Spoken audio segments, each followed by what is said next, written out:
This is News Hour on Ifako Radio. Good morning. I am Nado Esther.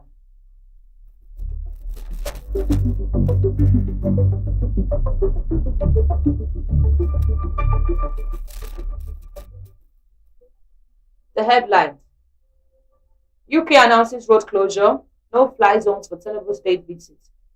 State demands forensic audit of 8.8 billion naira dole. Crude for loan deals. Two suspected police students drowned in Rimo River. 7 arraigned for assaulting Loma officials in Lagos. Sports: Dr. Congo drop NFF disputed players for big playoff. Entertainment: comedian Brother Shaggy hospitalized after alleged shooting.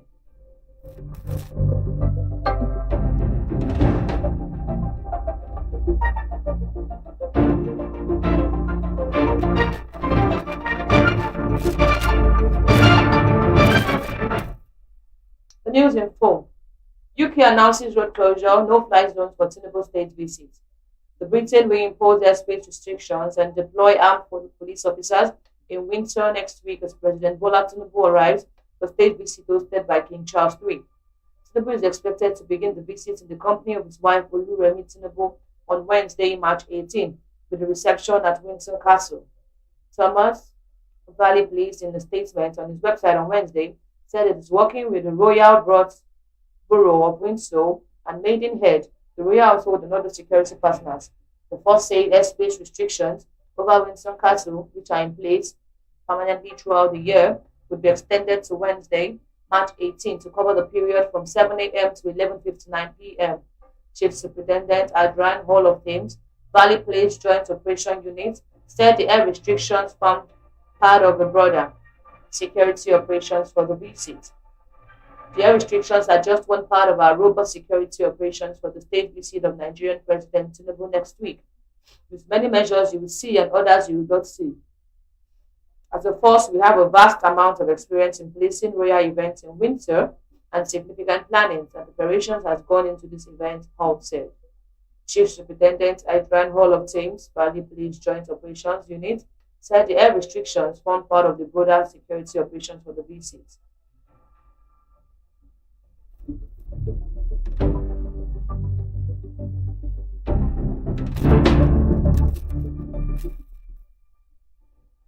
Nigerians most exploited by telecom energy firms, FCCPC.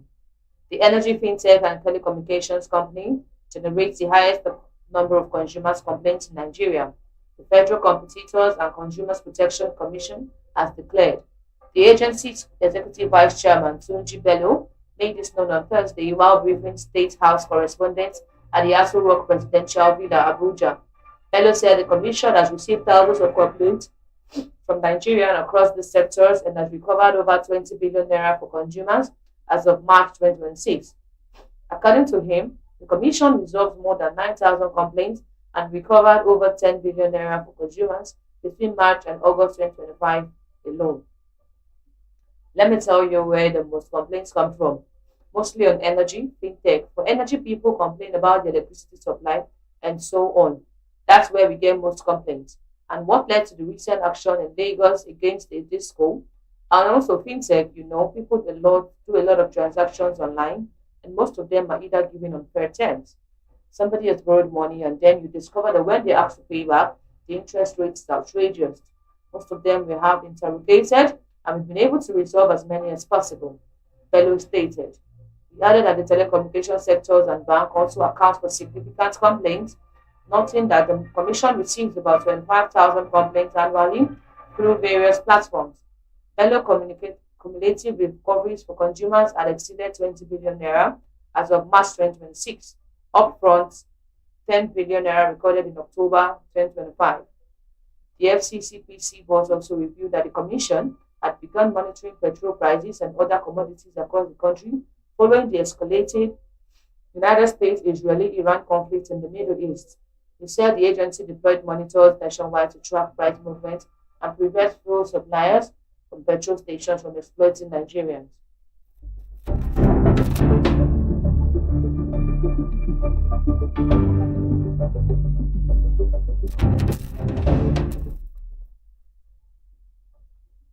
States demand forensic audit of 8.8 billion naira crude for loan deals.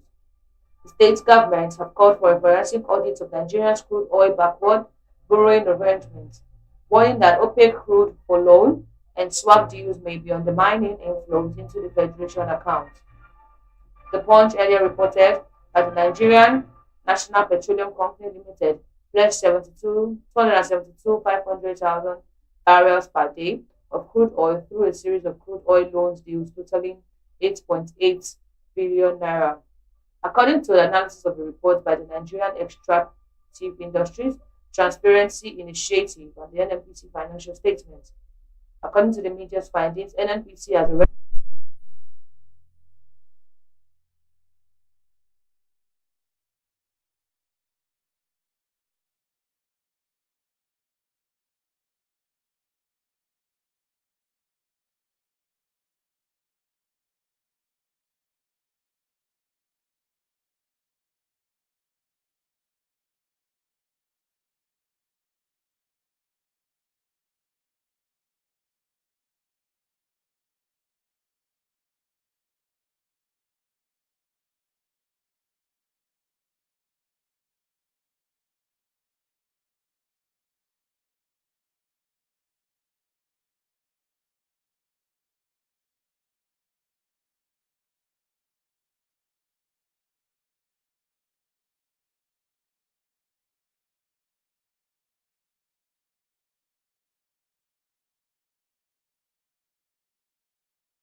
states demands forensic audit of 8.8 billion naira crude for loan deals. State government has called for a forensic audit of Nigerian crude oil backed borrowing arrangements, warning that opaque crude for loans and swap deals may be undermining inflows into the Federation account.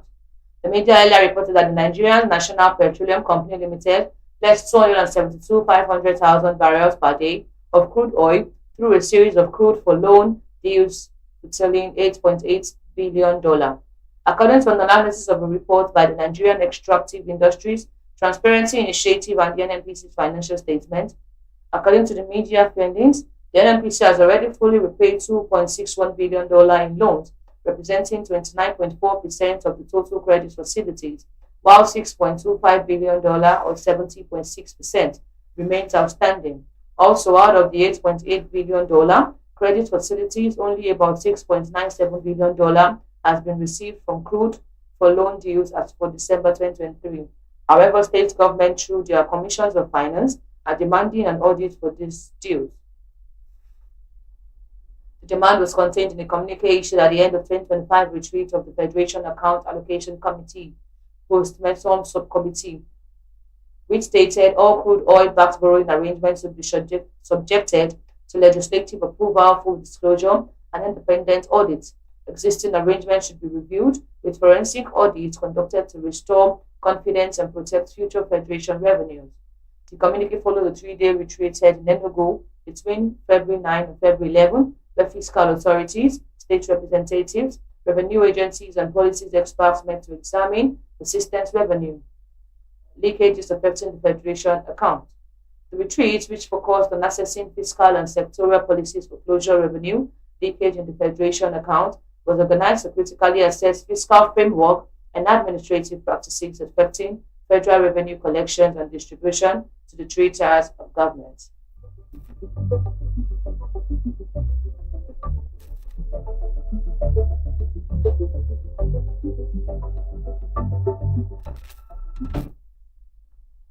Two suspected police students drowned in Imo River. Two young men suspected to be students of the Federal Polytechnic in Kede Owerri have drowned in the Utamiri River in Owerri, the Imo State capital. The incident was said to have occurred on Saturday when the victims, alongside some friends, were swimming in the river. An eyewitness told the media that a group of young men had gone to the river to swim and take photographs. This source, who spoke on condition of anonymity, confided in our correspondent that the local residents had warned them against swimming, particularly as it was getting late, but they allegedly ignored the advice. According to the source, the victims later swam into the deeper part of the river, lost their footing, and drowned. The president of the state's union government of the Federal Polytechnic in Nekede, Destiny Nwosu, confirmed that the two persons drowned in the river, but said it had not been established whether they were students of the institution. Yes, I heard that two people drowned at the Otamiri River, but up till now, we have not confirmed that they were students of our school, Nwosu said. For now, I cannot confirm whether they are students of the Polytechnic or from other institutions in the state, or even if they were students at all. Also reacting, the president of the National Association of Imo State Students, Federal Polytechnic Nekede chapter, Daniel Promise, said he became aware of the incident through a video circulating on social media. However, sources claim that one of the victims was identified as a national diploma in computer science student Chukwudi Okichukwu, while the second victim, identified simply as Igwilo, was reported a friend to one of the four who went swimming.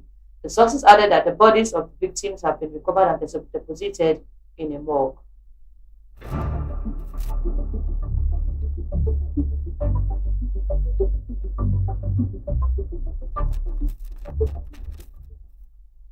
Seven arraigned for assaulting Loma officials in Lagos.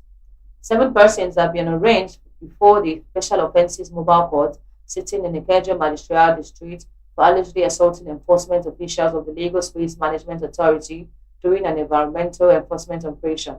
The defendants Olamilekon Abdullahi 21, Akim Olamilekon 24, Frank Tom 25, Shakiru Jamil 20, Emmanuel Abiodun 41, Olariwaju Wonyowale 35, and Taiwo Yusuf 30 were reportedly apprehended by Loma enforcement personnel on March 8 within the Moshalashi Jimo exits of Lagos Island during routine monitoring against indiscriminate waste disposal. Disclosing this in a statement on Facebook on Thursday, the Lagos State government noted that the individuals were subsequently arraigned on March 10. All 7 defendants were reported to have pleaded not guilty to the charges when they were read before the court. The court thereafter adjourned the case to April 24, 2026 for trial and admitted that the defendants to bail in the sum of 200,000 each, with 2 responsible sureties, one of whom must be a recognized community leader, while the other must be a gainfully employed relative, the statement added. Pending the fulfillment of the bail conditions, the defendants were reportedly remanded in a correctional facility. The Loma warned that obstruction or assault of enforcement personnel constitutes a serious offense under the laws of Lagos State, stating that acts capable of undermining environmental enforcement operations will be firmly addressed through appropriate legal channels.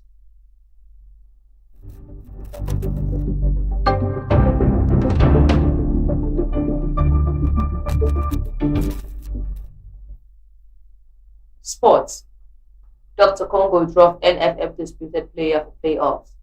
The Democratic Republic of Congo have omitted 2 players highlighted in Nigerian Football Federation's complaint to FIFA as they unveiled a 26-man squad for 2026 World Cup Intercontinental Playoff. The development that adds fresh intrigues to an eligibility dispute still awaiting a verdict from World Football governing body.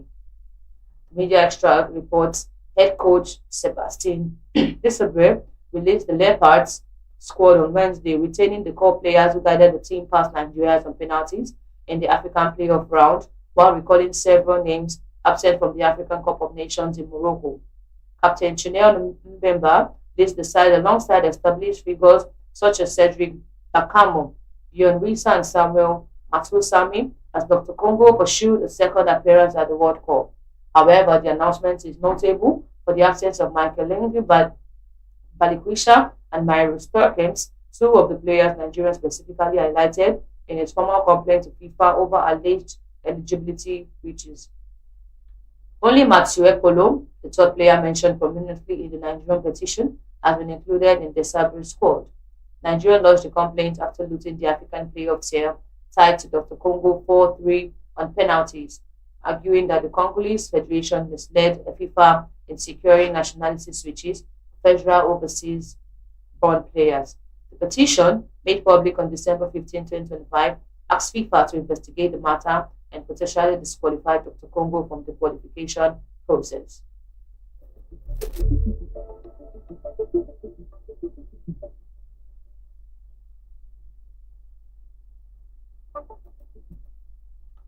Paul out until 2027 after Joshua's jaw-breaking punch. Jake Paul has revealed that his recovery from the double jaw fracture he suffered during the sixth-round stoppage loss to Anthony Joshua in December has hit a significant setback, ruling him out of any fight until 2027, and a second surgery was required. Paul told reporters at the Ronda Rousey vs. Gina Carano news conference that his jaw compilations forced him to undergo a second corrective procedure in February after the initial titanium plates and screws began to loosen. Doctors have advised a recovery period of 4 to 5 months before he can return to sparring. I got my second surgery recently, and the doctor said it will be 4, 5, 6 months to even be able to spar to see how the bone is healing. So that puts us maybe late this year or early next year for a fight, Paul said. The YouTuber turned boxer who was hoped to return to the ring in the summer also confirmed that he would be dropping down from heavyweight to cruiserweight for the next fight, acknowledging that Joshua's power was simply beyond what he encountered at lower weight classes. Joshua's punches hurt way more than people in my weight class. That's where I'm best at for sure. And where I want to continue to climb in the rankings and make some statements, he said. Meanwhile, Joshua, who knocked off Paul in 6 rounds at the Kayesa Center in Miami on December 19, is himself working his way back from the horror crash on Lagos-Ibadan Expressway on December 29 that claimed the life of his friend, personal trainer Kelvin Ayodele, and the long-time recovery therapist Sino Bayi. The British Nigerian boxer has been undergoing intensive rehabilitation, with promoter Eddie Heron targeting a ring return for a 2-time world heavyweight champion in July.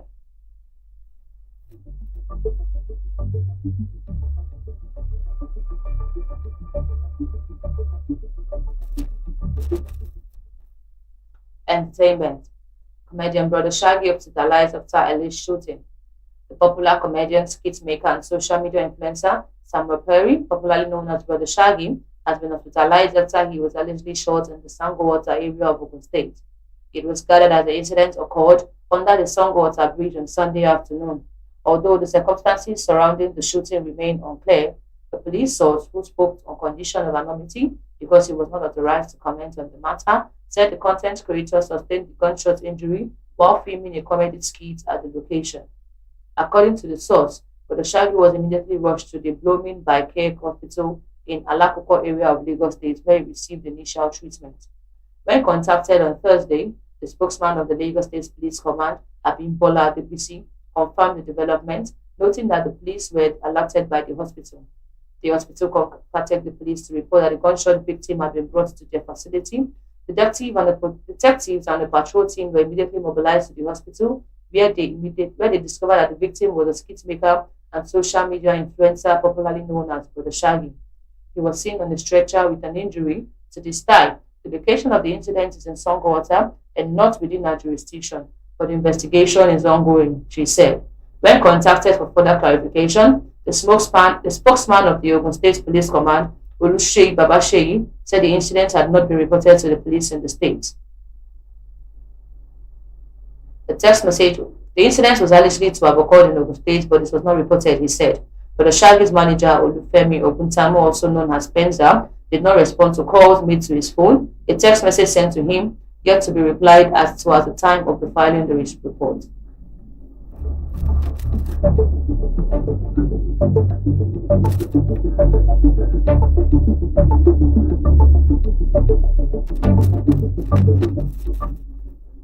Recap of the headlines. UK announces road closures, no-fly zones for Tinubu state visits. States demands forensic audits of $8.8 billion crude for loan deals. Two suspected police students drowned in the river. Seventh arraigned for assaulting Loma officials in Lagos. Sports. Dr. Congo dropped NFF disputed players for playoffs. Entertainment. Comedian Brother Shaggy hospitalized after alleged shooting. Follow us on all our social media handles on Facebook, Twitter, YouTube, TikTok, WhatsApp, Ifako Radio. On Instagram, Ifako_radio. For news reporting, you can contact us at ifakoradio@gmail.com or you call or WhatsApp 091 2222 7433. Thanks so much to our news producer. Thanks for watching. I remain Nado Esther. Have a productive Friday. God bless. Ifako Jai.